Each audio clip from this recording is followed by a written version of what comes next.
Hello, and welcome to the Play Black Wall Street Using Your Gifts to Win the Game of Life event. My name is Elise Dixon, and I will be the technical producer for today's event. Teen moderators from Boys and Girls Clubs will interview Devon Travell, a club alum and creator of the Play Black Wall Street board game. Now, throughout this event, there will be a few opportunities for you watching to win some prizes. We will ask you questions via the chat, but we're also going to drop a link for you to answer those questions. So make sure you keep a lookout for your opportunity to win a few cool prizes. Winners will be notified via email at the end of today's event. At this time, I'm going to introduce your moderators. Your first moderator is Chris. Chris is a senior at Baumholder, Germany, and is a member of the Baumholder Germany Wetzel Teen Center. He likes to watch and make movies and enjoys playing games. Chris is also a UPS Road Code Ambassador and the Legacy Keystone Club President. Welcome, Chris. Next, we have Summer. Summer is a high school senior, and she is excited to graduate in May. She has been a member of her teen center for over 4 years and is excited to be representing NSB Kings Bay. Welcome, Summer. Now, at this time, I'm going to turn this event over to your moderators.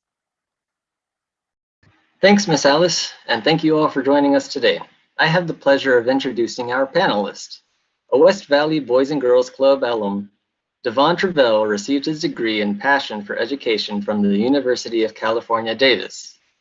Since 2012, Devon has worked with scholars and community-based organizations to increase the college-going culture in under-resourced areas. While working a youth summer camp in 2017, Devon discovered a gap in Black history knowledge and financial literacy. So he created Black Wall Street, the board game, to fill this gap. While he is not being of service, Devon enjoys writing, traveling, and eating good food. Welcome to the panel, Devon. Now, I'm going to toss it over to Summer, who is going to get us all started with an icebreaker.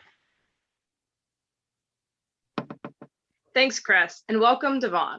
As a club alum, I'm sure you understand the purpose of taking time to get to know one another. So before we jump straight into our Q&A, Chris and I thought it would be fun to engage you and everyone watching in a Q&A. So, in a game of Would You Rather. Now, if you've ever played before, what we're going to do is provide 2 options and you have to choose one or the other. For example, we might ask, would you rather have super strength or be invisible? For those watching, please use the chat to enter your answers. Chris, Devon, and I will answer out loud. Are there any questions? All right, let's get started.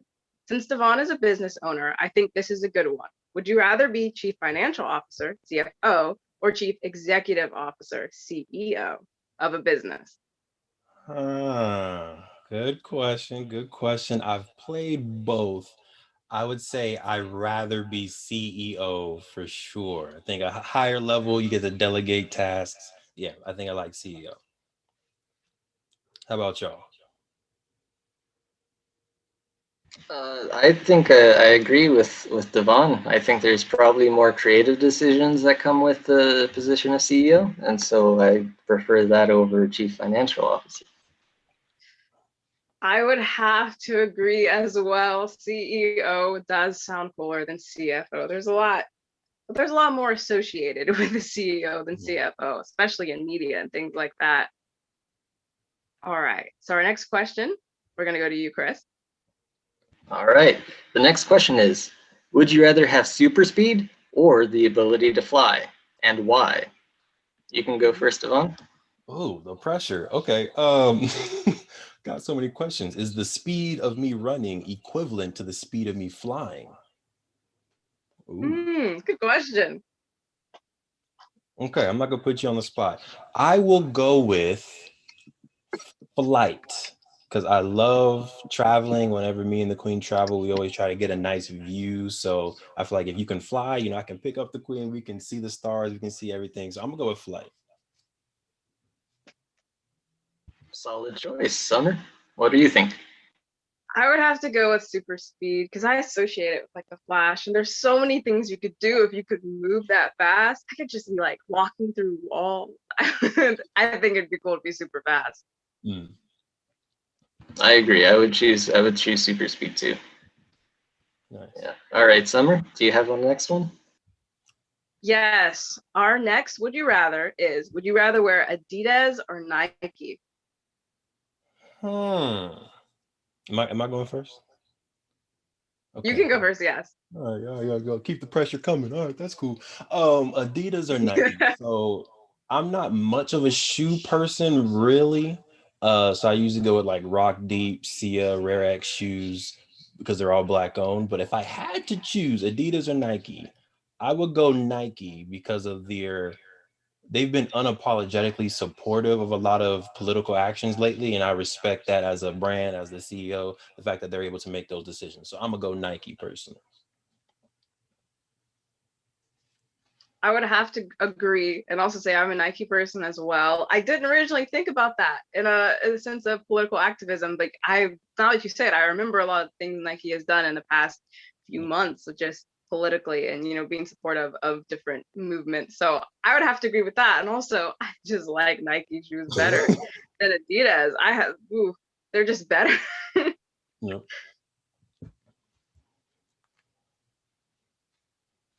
Okay, so my next question should be interesting. Would you rather, or better yet, do you prefer DC or Marvel? Don't forget to use the chat to let us know your thoughts. Oh yeah. All right, Devon. Definitely interested in knowing what the crowd thinks. So interesting enough, in one of the first meeting Boys and Girls Club folks, on my wall on that side are a whole bunch of comics, and they're all Marvel comics. And someone else was a DC fan. They're like, "Oh no, you love DC." So needless to say, for me, it's Marvel. Don't judge me. Summer, do you have any thoughts? Wow, I know this is a very controversial subject for many, but I do have to say I personally prefer DC over Marvel. I'm so sorry. The characters are a little bit cooler to me. I like how they bring magic into the realm of DC and how similar it is to real life. So I'd have to go with DC. What about you, Chris? I agree. I back Summer. I mean, in terms of movies and in terms of a few like overarching comic arcs, Marvel wins hands down just because they have so much and they can play around. But DC, I think they just have richer characters when they go that deep, and the Dark Knight trilogy is perfect. So yeah. Nice. I love the reasoning. I see y'all. Well done. So our next question is, would you rather have pizza with or without pineapple? Oh, easiest question so far. Without pineapples. I'm not a hot pineapple person. Like the only fruit that I like hotter is probably peaches and peach cobbler. So I'm gonna go without pineapples. Dang, personally, I'm a pineapple on pizza type of person. I love the sweetness when you pair it with like ham. Oh, it's so good. What about you, Chris? Yeah, I would have to agree with Devon. I just don't like the sweetness a lot. Pizza shouldn't be sweet in my opinion, but of course, no hate against you or anyone else that does. It's all right. I understand, guys. I understand. You like plain pizza? No, I'm just kidding. All right. Well, thank you, Devon, and everyone else for playing. I hope you guys had fun, but now it's time to jump into the Q&A portion of our event. We are all itching to learn more about you and play Black Wall Street, the board game. So I want to let everyone watching know, if you have questions, please put them in the chat, and if we have time at the end, we will get to them. I also want to remind you that throughout this event, you will have 3 opportunities to win a prize. We will ask questions via the chat, and you will have a chance to enter the correct answers using a link. So my first question for Devon is, what was your inspiration for creating this game? Ooh, inspiration. I thought the would you rather questions were going to be hard. Okay, so inspiration. I have two main ones. One was a specific event that happened, and I had the privilege of volunteering for Village Nation Unicamp. Shout out to the Fluker and the entire team, where they take youth from like the LA area, Riverside area, and San Fernando Valley, where I'm from, up to Big Bear Camp for a week. Now, when you're at this camp, y'all, there's no internet, there's no cell phone service. Yeah, I see you, Summer. So it's really a time like to really like talk to each other. We do workshops on Black and Brown unity. We do financial literacy workshops, and of course, college going workshops. But when you go to that camp, you have to choose a camper name, right? So not your real name, not the maybe neighborhood nickname that you have, but you're supposed to hopefully remove yourself from any traumas that you have at home and come up with a new nickname. So it can be, actually, I want y'all to think about what your nicknames would be. Summer, Chris, I see y'all. But it can be like King, Queen, Super Speed Princess, Flash, Superman, Batman, anything. My name was Black Wall Street. Now, the inspiration came when I came to that camp and I said, my camper's name is Black Wall Street. None of the campers knew what Black Wall Street was, right? And even some of the counselors, college counselors, didn't know. It was just me and Fluke who were like, yeah, Black Wall Street, Tulsa, you didn't know? So leaving that camp, I was like, how can I figure out a way to teach the history of Tulsa's Black Wall Street to make sure the legacy lives on, but also teach the principles of financial literacy. So, I talked with the Queen, talked with my friend Markel, and we were able to really pull the idea together to create this game. Second motivation, and I'll keep it a short story, is in 2016, when folks were running for president, they said, I think it was Andrew Yang on the Breakfast Club. He said that by 2053, the average or median Black family wealth will be zero. And I was like, what? Like 2053, by then I'm going to have a family. So I took that very internally that my family wealth is going to be zero. And by 2053, some of y'all, if you want to have families, you're going to have families. And I would hope that you would want your median family wealth to be above zero as well. So that's another kind of extra motivation for us to create this fun way to help families talk about money and talk about building wealth. Wow, that's a great story. I will definitely be thinking about my name during the rest of this interview. I'm gonna pass over to Chris for the next question. It can't have pineapples in it. It won't. Pineapples, please. All right. So the next question will be, all right. I would like to know what you want people to take away the most from playing your game. Okay. I don't know why I have two examples for everything. It's so bad, but two examples are good. First, primary main focus is I want families across the nation to really make sure that we remember and learn from the legacy of Tulsa's Black Wall Street. I feel like the fact that most of, I'm from California, the fact that most of our youth don't grow up learning it, I think is a problem that we can help solve. The fact that even the state of Oklahoma until this year, folks weren't learning it in the public schools, I think is a problem that people are solving out in Oklahoma. So that's the number one thing that I want people to get, and our team wants people to get out of playing the game. The fact that this beautiful, amazing Black excellence mecca really existed, and these values can still be taught and used today. The number two one, and this is more like for really anybody playing it, is the reality and possibilities of starting businesses.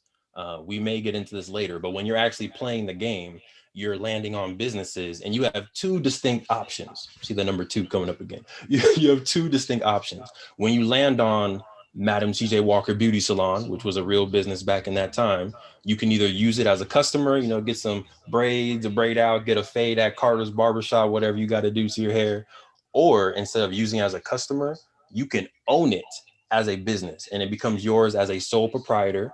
You then can reinvest in that business to make it an LLC or limited liability company. And then you can reinvest if you own all the barbershops and all the beauty salons to create individual corporations. So really the secondary part is to make sure that families and particularly like the youth understand like you have what it takes to start LLCs, to start corporations, and really build wealth for your family and for the community.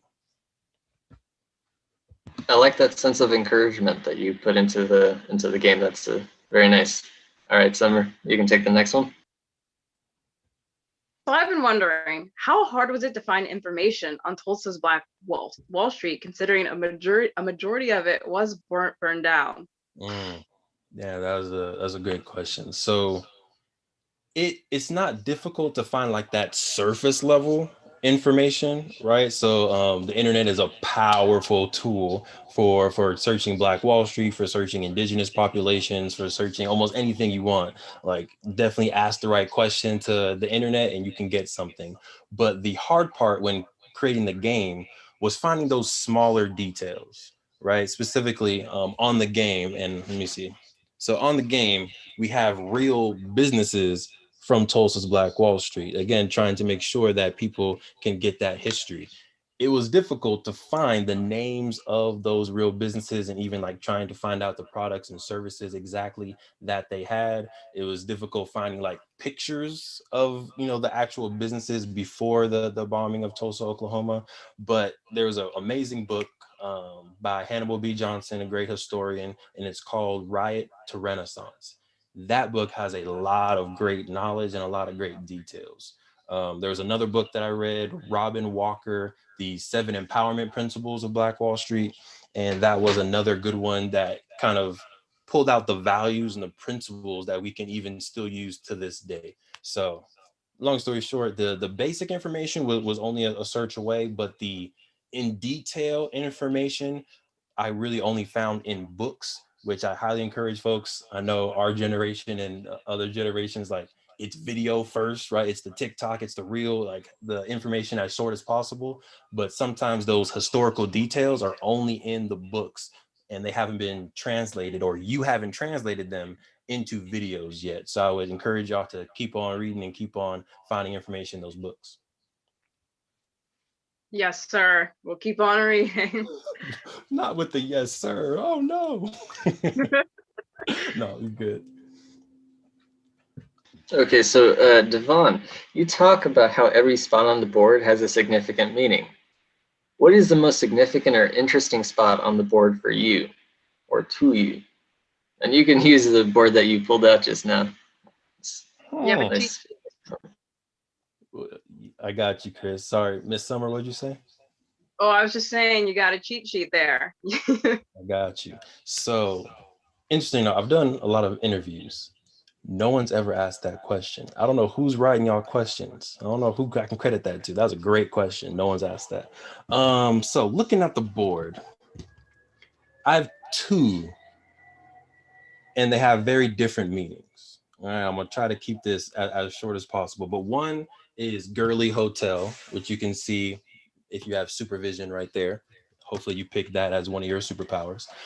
Gurley Hotel. So O.W. Gurley was one of the founding fathers of Tulsa's Black Wall Street. He left a pretty comfortable presidential appointment. Like, he had a good paying job. He was making good money. He had his own security. He left that in order to go to Tulsa and help other people build wealth. He bought 40 acres, was very strategic about only selling to the African American or the freedmen in that area, and then also helping to build businesses. Gurley Hotel is important because it started as a boarding house for folks that are coming through Tulsa or trying to live in Tulsa or Oklahoma who didn't have money or place to stay. Gurley would give them a free place to stay as they got on their feet. And then eventually it became a hotel.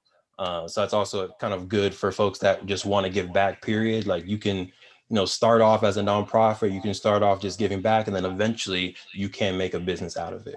So that's the first one. Gosh, 2 for everyone, Devon, come on. My second one is, and this is going to be more of a personal story. I haven't shared this before, but shout out to the club. We're all family and siblings here. So Williams Dreamland Theater, right? Black owned theater company. And the Williams family had a few other businesses back then too. Chris, you'll probably appreciate Williams Dreamland Theater.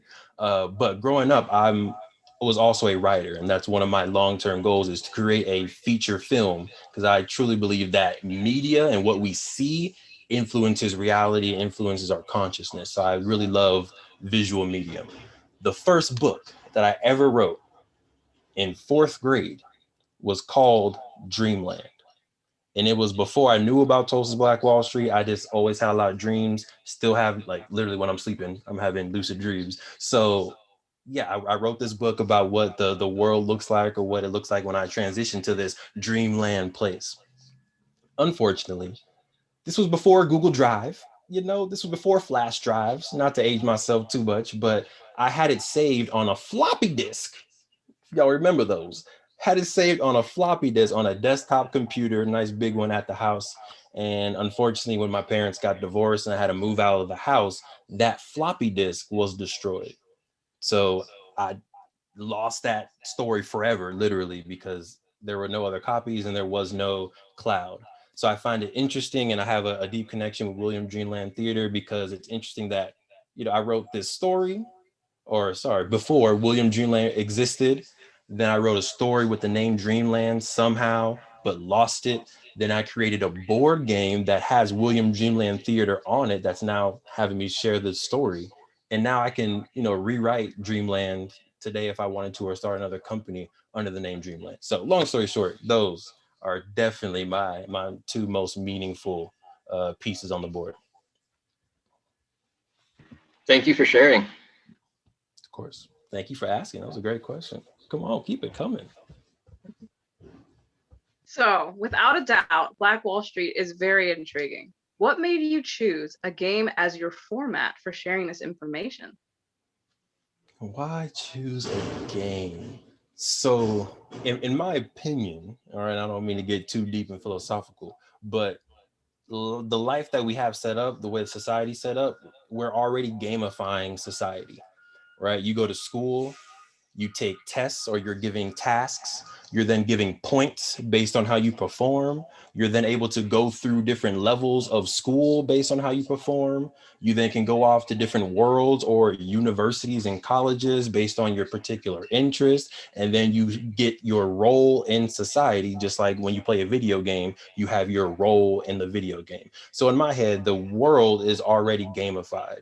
So the way to talk to the world and influence action, whether it's an individual action or to influence family and group action, is to create games. That's number one.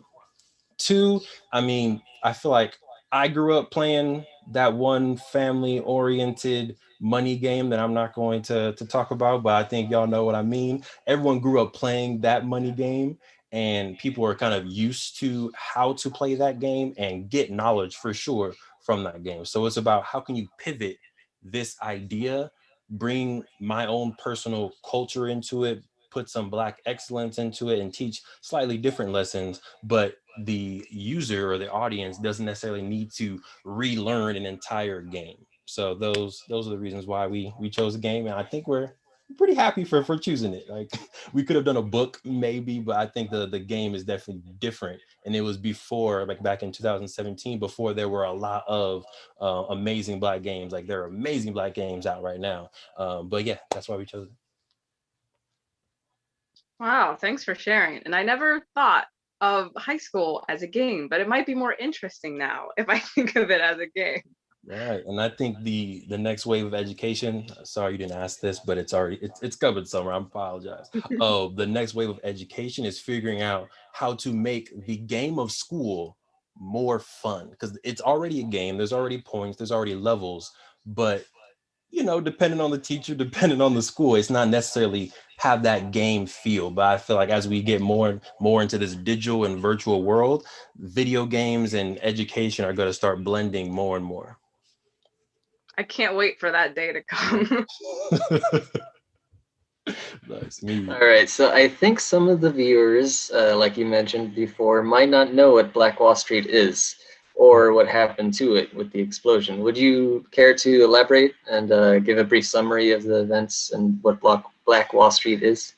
Of course. So when you get the game, we do have this timeline that's on the back of the game that kind of goes through the full process and a lot of the events that led up to the creation of Tulsa's Black Wall Street, as well as the ultimate destruction, but then the rebuilding of it as well. But it kind of started with the Creek Indians being forced to leave the East Coast, right? On the Trail of Tears.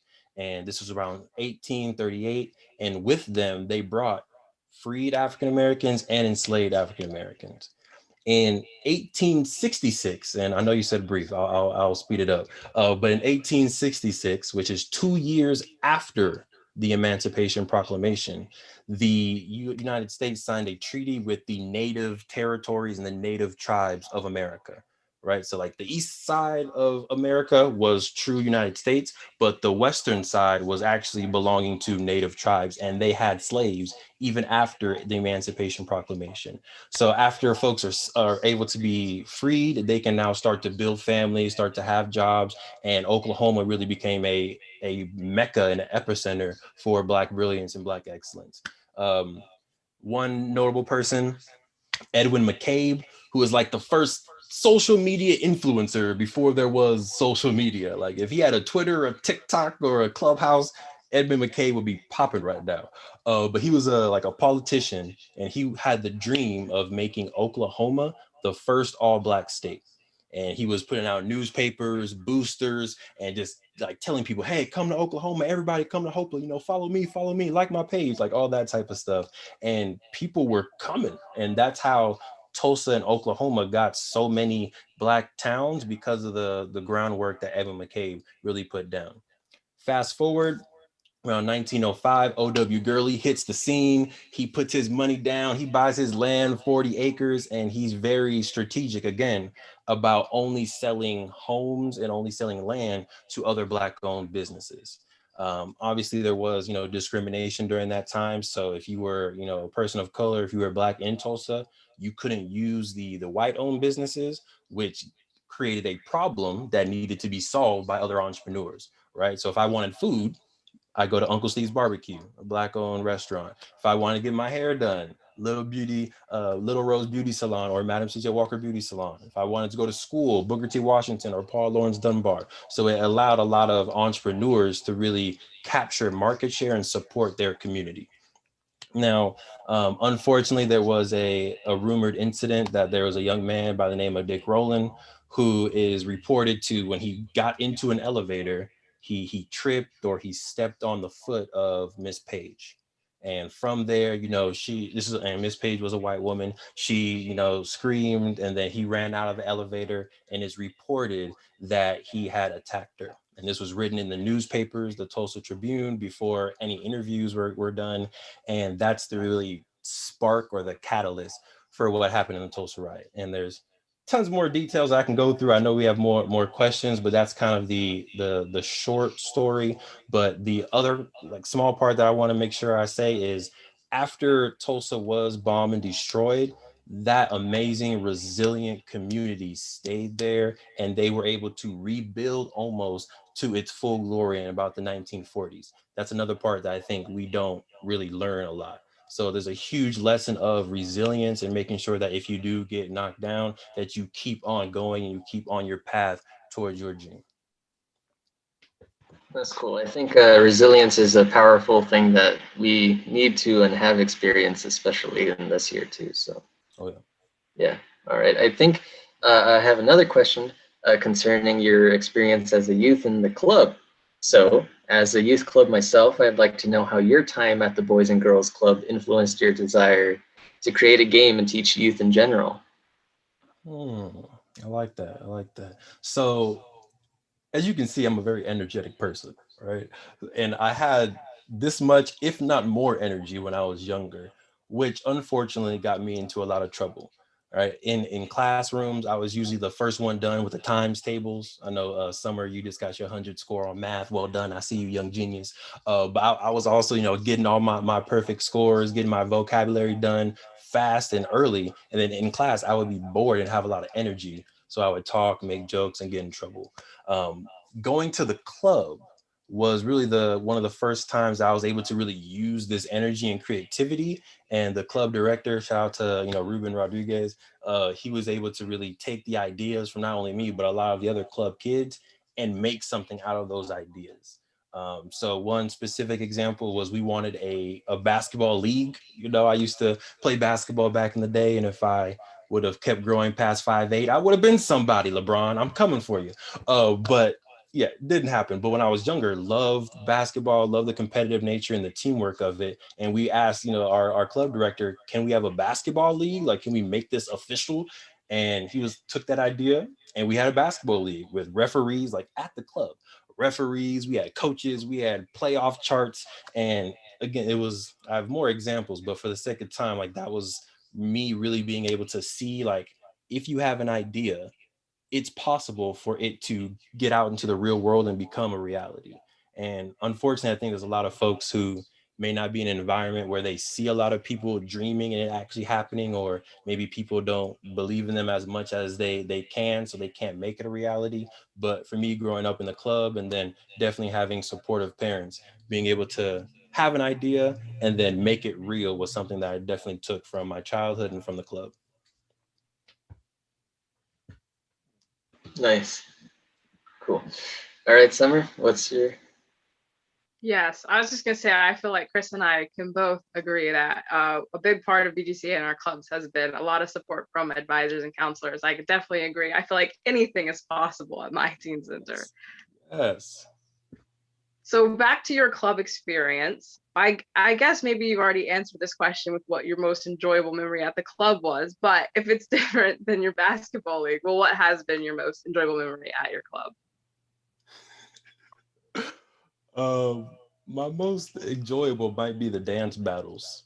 So that's another example. Yeah. So yeah, we grew up, you got served what was coming out. So everyone was feeling their dance moves. I couldn't like really dance, but I was a really good hype man because again, I had a lot of energy. So, we would be in our huddle and be like, okay, you're gonna do that move, you're gonna do that move, I'm gonna come by, I'm gonna do this move, and then let's go. So yeah, the teamwork and the fact that in a dance battle, like everyone has their role, everyone has their maybe signature move that they're really good at doing, and it all comes together in the crowd reaction. It's a very kind of primal and an emotional experience. So yeah, I would say the dance battles were pretty fun and memorable. Were you like the hype man choreographer? You were telling people when to go? Exactly. Again, like I couldn't dance, but I can groove a little bit, and I had the vision of like, oh, okay, this would be cool if this happened and then this happened. And I remember very vividly, we had two people doing the worm on the side, and then we had me in the middle doing the heel toe, going like this, and the whole crowd was like, oh! All right, let me stop before I start dancing. Yeah, it was fun. That sounds like a lot of fun. I think we're gonna implement dance battles in my teen center now. Do it. Yes. I'm not sure, Chris, do you want to ask a question next? Oh, I mean, I can't beat a dance battle. You'd have to force me on the stage, but I do have another question.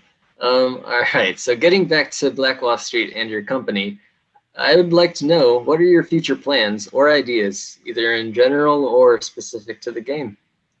Sounds good. And Chris, you may not be the dancer, but everybody needs that person to capture the dance moment. That can be your role in the whole situation. So definitely important. I wish someone captured those videos. Oh gosh, those videos. Anyway, so what's next for Play Black Wall Street? We have a very long-term vision, but in the short term, number one is we have our 2021 edition of the game coming out this year. It's going to be a little bit different from the previous edition. The focus of this one is art. So again, I told you, like, I'm really big into like highlighting other people and being able to let other people shine. So we've been able to commission art pieces from 15 to 60-year-olds all across the nation. And we're going to be able to put these pieces together on the board to really highlight it. So we're excited about that. It's going to happen in June, July. So it's not available right now, but that's definitely what's coming up next. Number two is we've had an amazing experience engaging with scholars and rising entrepreneurs in our Play Black Wall Street Academy, which we are taking to the next level very soon. So making sure that, the game isn't the only financial resource or the fun resource that we have out there, give more educational opportunities to learn even past Black Wall Street and past financial literacy. And then the last one, see, I'm doing more than two this time. All right, I'm learning. But the last one would be, since its inception, everyone's been asking like, where's the digital version? How can you make a video game? So that's definitely in our roadmap. We're just looking for amazing people who are passionate about Tulsa's Black Wall Street and are passionate about, communities of color empowerment. That way that passion will roll into creation of this digital platform. So it's definitely on the roadmap, but it's making sure that we partner with the right creators and the right developers. So yeah, those are the three things. Very exciting future ahead for Play Black Wall Street and other like Black history games as well. Very, very cool. On the note of your position as an entrepreneur and a business owner, we know we can all hear the great things and even some of the bad things that being an entrepreneur and a business owner. For you, what has been the most challenging part of being one of them? Wow.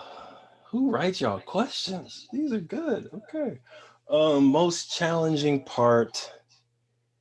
So one is believing in the business, believing in the vision when other people don't. Right. And I think we've all probably been there, whether it's a sporting event, a math test, a business idea, like you thinking, I can do this, but then other people may be saying like, that's not a good idea, or maybe you shouldn't do that, and still pushing through anyway. So I have, again, two specific examples of this. Number one is we tried to do a Kickstarter, and there may be people watching who, supported or saw the Kickstarter. Hey, shout out to y'all. But in 2017, early 2018, we tried to do a Kickstarter. And one of my virtual mentors, never met him in person, but one of my virtual mentors is Dame Dash. And he always says, like, if you're real, you ain't got to market anything. If your product is good, people will come and they will support you no matter what. And I had so much faith in my product. We had so much faith in it that we were like, we don't need a market. We're good. Let's put up the Kickstarter. Let's make the page and let's just let our people do its thing. Yeah, that didn't quite work out the way we wanted it to. If you know how Kickstarter works, like you set your goal, right? And if you don't reach your goal, you get $0. And I was not listening to my queen who said we should be, go for like 5,000, be more humble. I was like, no, let's go big. We're real. We got a great product. Let's do it. Let's go for 20,000. And we got like 7, which means if I would have listened to the queen, lesson for folks out there, we would have made it. But I was too optimistic and we didn't make it. So we got $0. So I was in a little bit of a slump for like a week, right? I was like questioning, like, can I be an entrepreneur? And like, is there something wrong with me? What am I doing? Should I keep doing this? And after about a week, shook that off. Harlem shook it off. There you go, a little bit of dancing. And we put up our own money. We bought about 300 board games. That's what we were able to afford at the very start. And then we did some marketing. We made our Facebook group. We made our Instagram. We, texted our families. And within a few months, right, it was like August to November, we sold out of those 300 games. And since then, we kind of just been rolling and rolling after that. So I would say as an entrepreneur, you're definitely going to, especially at the seed stage, you're going to be tested a little bit. You're going to get some haymakers and some jabs, and you can keep on rolling with the punches. You're going to be fine. Number 2, if we have time, is we were in an incubator program. And first of all, I love incubator programs. They give you great structure to form your business. They give you the accountability and like the weekly check-ins. So definitely, hopefully Boys and Girls Club has one, but they're great for entrepreneurship and business development. But we were in this incubator, and unfortunately, we were in phase one of 2 Black teams, and the only team making something for the Black community specifically. And then we were blessed to get to phase 2, and in phase 2 we were the only Black team, and again the only one doing something Black specific. And each week that we came, they read the title Black Wall Street, the board game.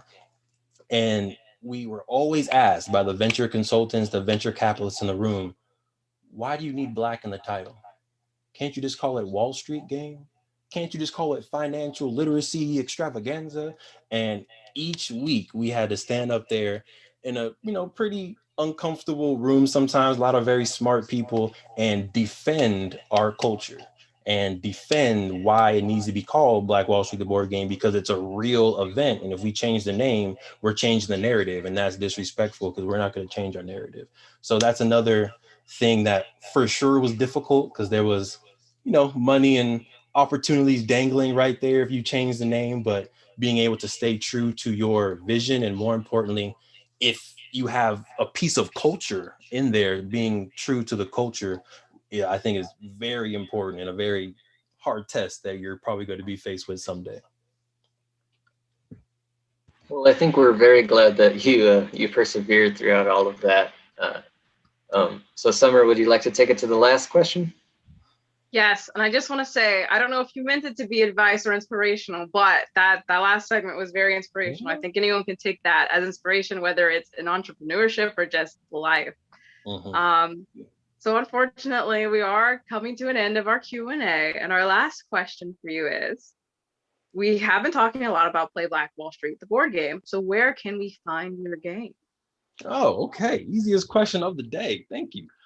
So you can go to, you can go to playblackwallstreet.com, beautifully being modeled right here on the screen. And if you scroll down, we have a few different items for you. Of course, our most popular item is Black Wall Street, the board game right there, which you can get. We have t-shirts, ownership, hats, e-gift cards, all of that amazing stuff. So again, playblackwallstreet.com. Go ahead and get your game. We appreciate all the love and support. And yeah, teach your family how to build wealth. Like, whether you identify within the Black community, you're an ally, you're another community of color, there's amazing lessons that folks can learn within this game no matter what. So definitely please support and tell a friend. Thank you for sharing. I will be making sure we get Black Wall Street at our club soon. Yes, thank you. And dance battles. And dance battles, yes. I don't know about that. We'll see. That's in the making, maybe. So as we bring this event to a close, what do you want teens watching to do with all this great information? So I feel like the number of the day has been 2. So I'm just going to keep this vibe going, and I'm going to give y'all 2 clear calls to action, especially Summer and Chris definitely want to hear about y'all's dreams. But number 1 is figure out what problem you really want to solve, right? And this can be like a big audacious problem. This can be something small, like I keep stubbing my toe on the coffee table, I keep losing my Roku remote. Like, it can be something small, or it can be something big like social justice or immigration reform. But I want you to identify a problem that either you have or you are passionate in. And then number 2 is I want you to discover or define your unique gift. Right, we talked about Marvel versus DC, so talk about your superpower. Go Marvel. But what is your unique gift, and more importantly, how can you connect this unique gift to solve this problem that you're passionate about? We did create a empowerment pack PDF and activity sheet, which folks hopefully will be able to get access to. And inside of that empowerment pack, we are walking you through the process on how you can discover what your personality style is, how you can define what you love to do and what your gift is. And then we also give you a business model canvas. I'm a visual person, so you can put your ideas and put everything really into a visual format for you and execute it. But y'all have amazing talents. You are amazing, beautiful people, and you need to solve these problems in the world. Absolutely. Thank you. Thank you, Devon. Well, you all heard him. Yeah, you all heard him. I want to take this time to thank you, Devon, for participating in this panel. It was great to get your insight and learn more about Black Wall Street and your game. Thank you, Chris. Yes, and thank you so much. And thank you to everyone watching. I hope you all learned something new, and you can take away that call to action and make some action in your life. We want to keep an eye out for upcoming events just like this one by checking out myfuture.net. And as a reminder, Boys and Girls Club of America will be sending out winners' prizes to your local clubs, so look out for information via email soon. I hope you guys all have an amazing day, and we'll hopefully see you soon. Bye.